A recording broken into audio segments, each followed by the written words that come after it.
Now, about an hour away from Amadou Ouattara's restaurant is the Belmont Farm Distillery. A lot of visitors visit there, not to savor the food, but you'd be surprised to know the drink. And it's a specialized drink. It's known as moonshine. Our reporter Malcolm Brown has that story for us.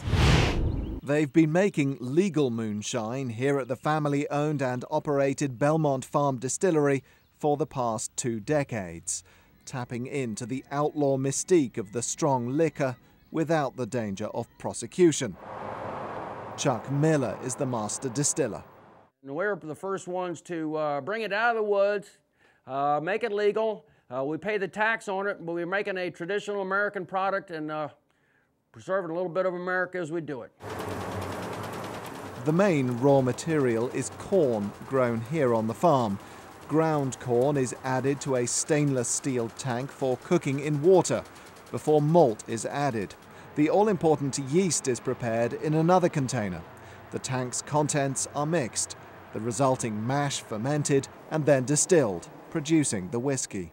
It's very strong. I mean, if you see it in the bottle, it looks clear, you know, and totally harmless, but it does have a taste. It's not vodka.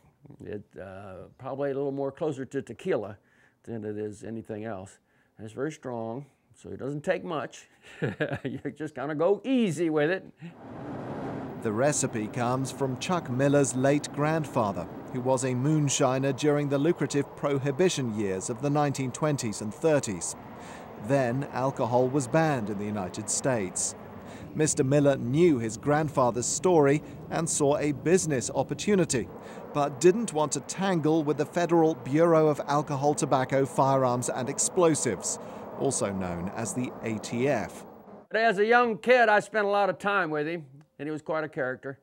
And so I got to thinking, golly day, I can make some extra money, you know, if I made it, but I didn't want to run from the ATF agents or anybody, so I called them and told them what I wanted to do, and they said, yep, sure, you can do it, but you got to get a license, you know. That was over 20 years ago. Much more recently, the Miller family was issued a new license, allowing the on-site sale of its products. Meanwhile, the bottles which pass through this aging machinery continue to find buyers in areas with a long history of illegal moonshining. Oh, I got one there, a little crooked there. Traditionally, it was made in the mountains because that's where the guys could hide, and that's where the customers are that always drink it. So if you look on a map and you see all the stores where my product sells, it's always along the mountains. As a legitimate enterprise, the Millers have been able to expand their business using a commercial distribution network. And last year, they sold 60,000 bottles.